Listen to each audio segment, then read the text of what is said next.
Hello guys, hello. This is for Fire sign Leo, Aries, Sagittarius. Alamin natin ang weekend reading mo. Okay, this is weekend reading para sa lahat ng mga fire sign Leo, Aries, Sagittarius.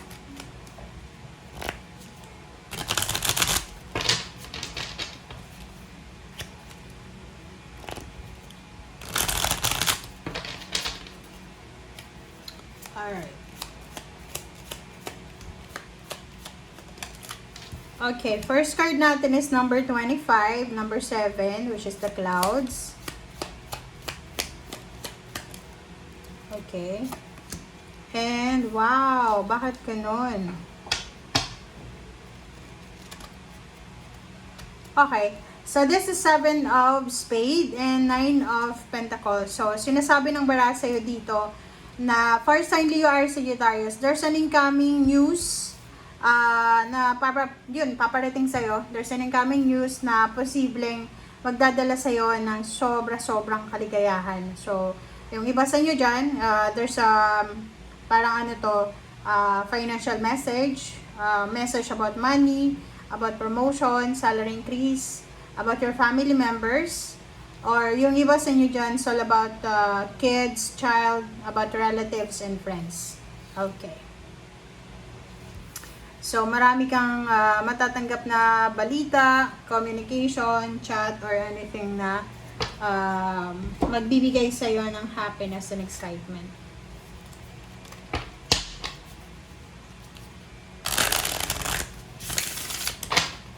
Okay.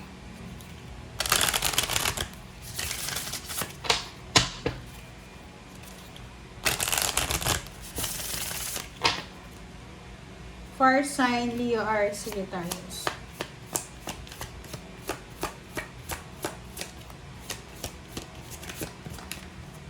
Okay, fire sign Leo, Aries, Sagittarius. Second deck tayo.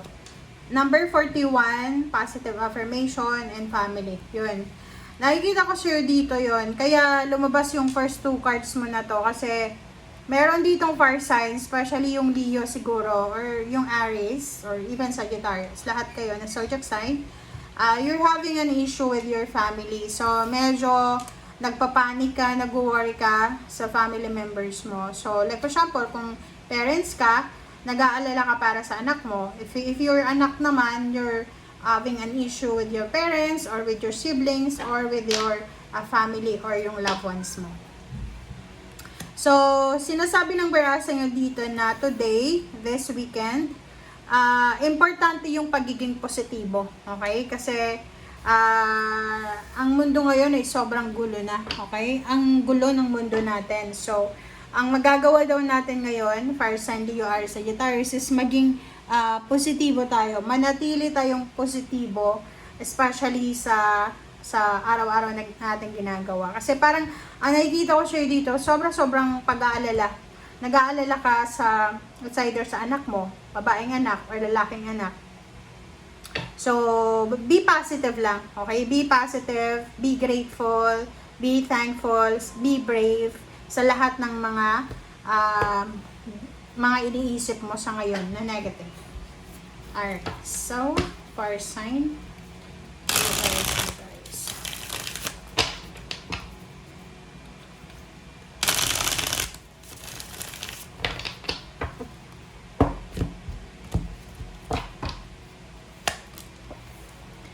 Okay.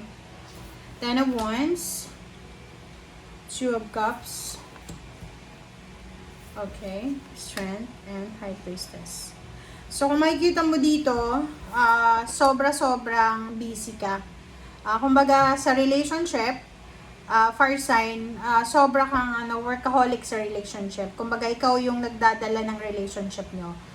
It's either married ka, may boyfriend, girlfriend, may ka-live-in, or even single ka, ikaw yung nagdadala ng harmony and peace sa loob ng family mo. So, kung makikita mo dito, nasa 10 of Wands ka, pwedeng this weekend, nagtatrabaho ka pa rin, you're still busy, abalang-abala ka pa rin. So, marami kang kailangan tapusin sa weekend na to.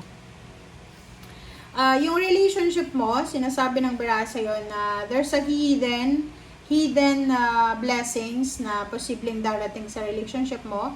Fire sign Leo are Sagittarius. So, you need to be patient and strong kasi maraming blessings ang posibleng darating sa'yo, especially sa love life mo. So, if you're looking for a love life, there's an incoming love life na siguro sa ngayon hindi mo pa napapansin, hindi mo pa nakikita, wala ka pang nararamdaman, but it's incoming. Okay?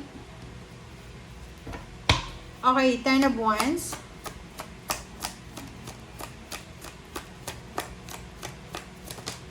Okay, 10 of Wands is 3 of Swords. So, nakikita ko siya dito na meron ditong fire sign, Leo, Aries, Sagittarius na medyo nagiging emotional ka. Okay? Pwedeng maging emotional ka sa linggong ito.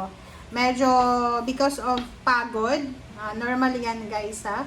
If ikaw ay fire sign, Leo, Aries, Sagittarius, pag napapagod kayo sa weekend na to, Saturday, Sunday, magpahinga kayo, okay? Kasi pagpagod yung katawan natin, yung isip natin, parang whole being na ay pagod na. So, you need to be careful sa emotion natin, ha? Okay, 2 of Cups. Nakikita ko sa'yo dito, pwedeng resonated dito yung Aries and Sagittarius. Yung Leo, maybe hindi makaresonate. Yung Aries and Sagittarius, meron sa inyo ditong pagod na kayo sa pag-handle ng relationship nyo. It's either lalaki ka or babae, or ano man ang gender mo.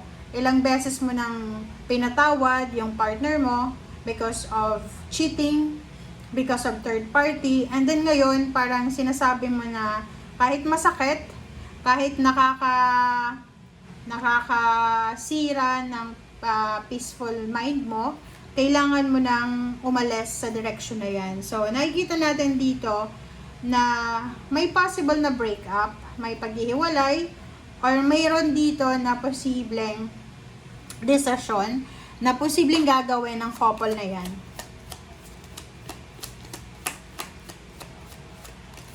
Alright, so, sinasabi ng bara sa'yo dito na if you are ready, kung handa ka na sa anumang desisyon na yan, like yung paghihiwalay, or pakikipag-cool off, or kung ano man na decision mo sa love life mo, or sa trabaho, sinasabi ng barahan na you need to be strong, you need to be brave, and wag kang pabalik-balik, ha. Pag nagdesisyon ka na daw, dapat you take responsibility of your decision.